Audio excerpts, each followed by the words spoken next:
Bonjour à toutes et à tous. Ce premier semi-débat sur l'islamophobie en France est peut-être une bonne occasion de rappeler les grandes lignes de la recherche scientifique au sujet de l'islamophobie. Le consensus scientifique est que l'islamophobie est une forme de racisme.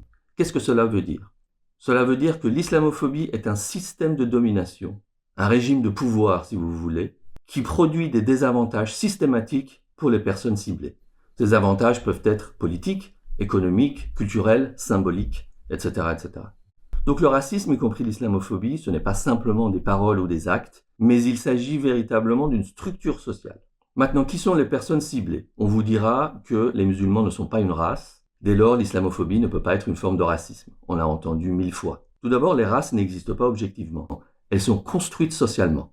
C'est-à-dire qu'il y a des caractéristiques qui sont considérées comme innées, immuables et essentielles qui sont attribuées à tous les membres d'un groupe.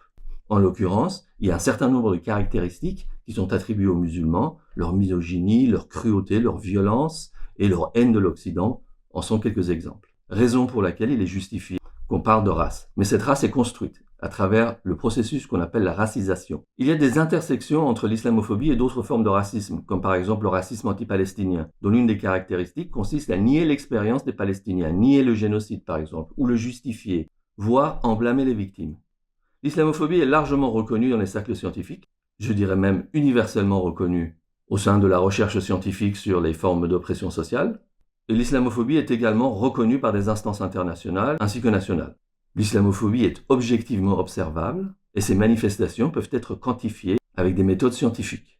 Et pourtant, l'existence même de l'islamophobie est niée, particulièrement en France, où le déni de l'islamophobie, jusqu'à tout récemment, était un consensus quasi universel au sein des élites politiques et culturelles françaises.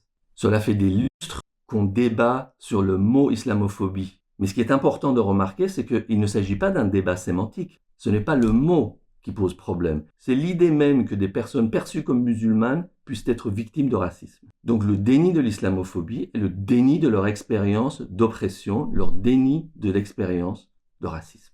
Donc le but n'est pas de trouver un nouveau mot, le but est de saboter la reconnaissance de l'expérience des personnes perçues comme musulmanes. La fonction du déni, le but recherché, est évidemment de faire en sorte que l'islamophobie continue, afin de ne pas mettre en œuvre les moyens de lutter contre l'islamophobie.